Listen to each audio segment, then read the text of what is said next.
My job as a winemaker is really just to reflect the vineyard, the site, guide it through the process so that we get a really honest reflection of what's going on in the vineyard in the glass. The idea is not to interfere too much. It's very gentle, the approach in the cellar. Etienne and we're always in this state of flux, standing in the vineyard, looking at the grapes, thinking back to previous vintages, what the season has been like, how things happened in the past, and then kind of at the same time we need to look forward and see, how is this wine going to turn out in the bottle? What is this vintage like? How is it going to be different? And the most important thing is just to listen to what the vineyard and the grapes are telling us.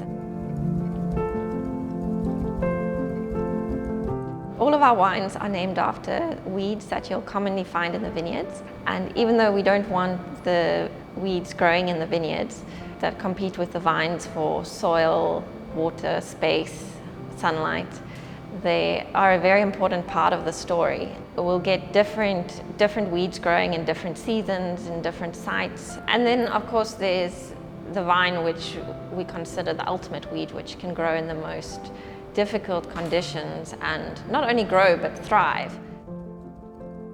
The first wine we made was Duwweltjie, and the first time we went to the vineyard was a Saturday afternoon on our way to the beach, so we're wearing slip-slops and super casual, and we actually couldn't walk in the vineyard because there were just so many Duwweltjies, which in English is the devil's thorn. So we actually had to come back the next day and try sampling again. This is how the story began for us, because every time we came to that vineyard, our shoes would get covered in the Duwweltjies, and it just became part of the story.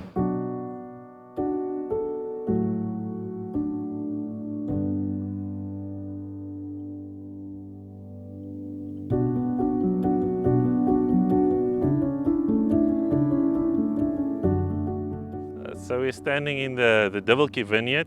Actually, this is a very interesting place because it's where four of our major regions actually converge on one point, and this is the Juistenburg area. So on my left-hand side is Stellenbosch, behind me is Paarl, to my right is Swartland, and in front of me is Durbanville or Cape Town.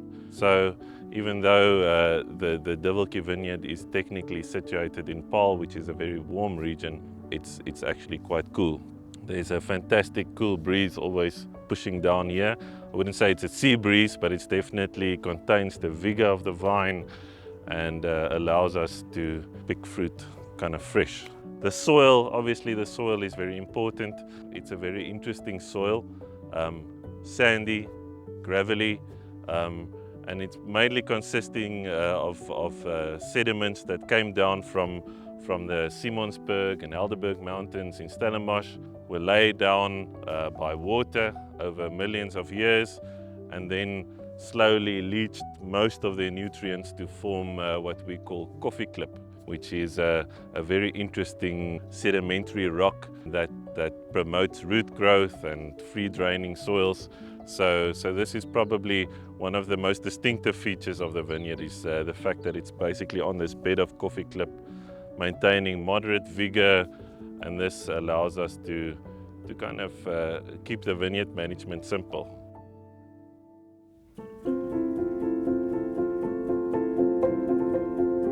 In our business, we are sourcing grapes from all over the Western Cape, and our relationships with our growers are really important. And we've been lucky enough to work with Agnes. This is going to be the 7th harvest for us from the Duwweltjie Old Vine Vineyard.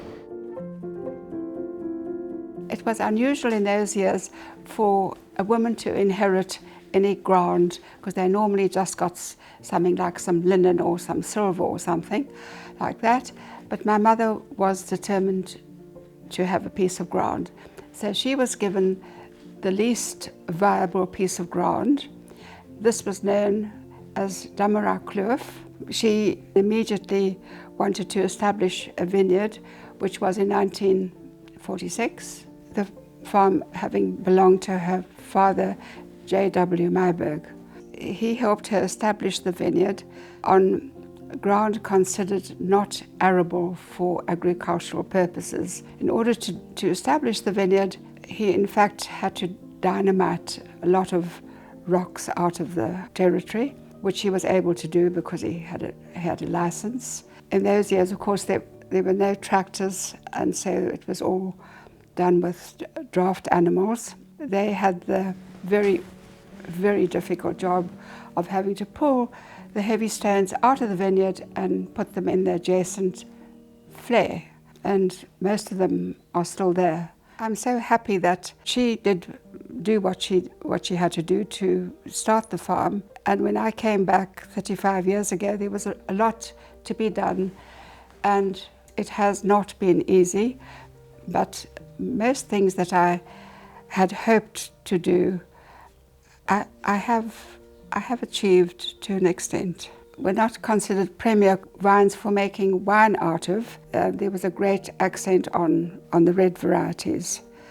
So it was difficult to sell the grapes that came out of this vineyard. When I took over the farm about 35 years ago, the price was so low that I wondered whether it was worth picking. However, we went on, and today the vineyard has been cleared of things like quirk grass, which was very prevalent when I first took it over.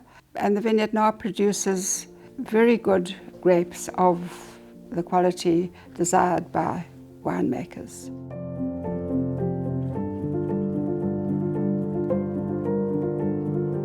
This particular vineyard was planted in 1961. Old vineyards, they're more a population of individuals. Every vine is basically different and was shaped according to the inclination and the instinct of the grower or the person tending the vine, so pruning and suckering and harvesting.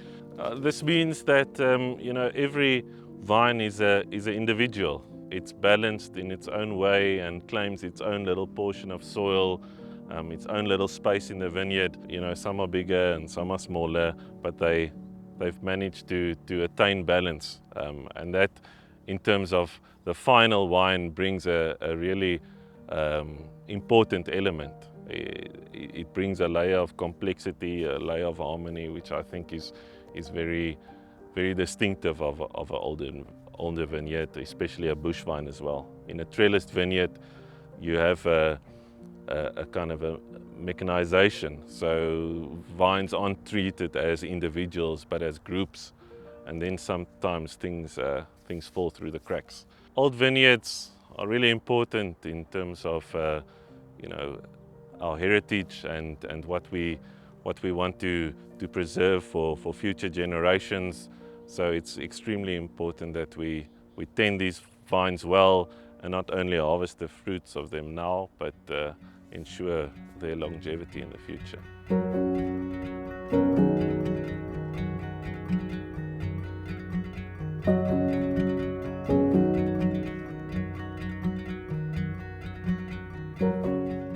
I grew up in Joburg, which is very far away from the winelands, but both my parents grew up in Stellenbosch and my mom grew up on a wine farm here. Her father, so my opa, was a pioneering winemaker in his day. So he was actually one of the founding members of the Stellenbosch wine route. Moving from Johannesburg to Stellenbosch to study winemaking, even though my background is not growing up on a wine farm, I definitely have wine in my blood. I was really encouraged by my two older sisters to study winemaking. I think they just wanted to have an endless supply of wine for the rest of their lives. Yeah, so that's actually where Etienne and I met, is in our undergraduate studies at Stellenbosch University, and we both did our overseas harvests and vintages afterwards and reconnected a couple of years later. In 2015, there were a lot of these young winemakers making these amazing Chenins from the Swartland and Stellenbosch, and we really wanted to be a part of that. So we decided to just do it, and we jumped in to our first harvest with 3 tons of Chenin Blanc, and our biggest fear was that we wouldn't sell a single bottle and we would need to drink the entire production ourselves. So that's where we started. Back in 2016 was our first harvest. So our winemaking is kept really simple. The white wines are all made in the same way, so that what you're tasting in the glass is reflecting what's happening in the vineyard. We whole bunch press, settle the juice overnight in tanks and rack it off the lees and into older barrels for fermentation.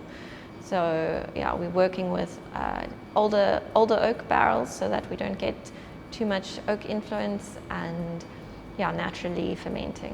One of the ways we work to build complexity into this wine specifically is we'll pick the vineyard on multiple days. So we do about 3 harvests from the same block, 4 or 5 days apart, depending on the vintage and the weather, how things are looking. So yeah, about 2 or 3 picks just to build a bit of complexity in the final wine. Collaboration, I think, is a very, very important theme in what we do. A lot of times our type of business model is considered to be independent, but I think from the wine making, collaborating in a space, the vineyards collaborating with different growers, and then finally in terms of marketing, the small guys getting together, I think that's a really important part of what we do. Everything we're doing, from the vineyards to the winery, we're really just trying to tell the story of the vineyard and be honest about the site that the grapes come from, and we're not trying to do something that it's not.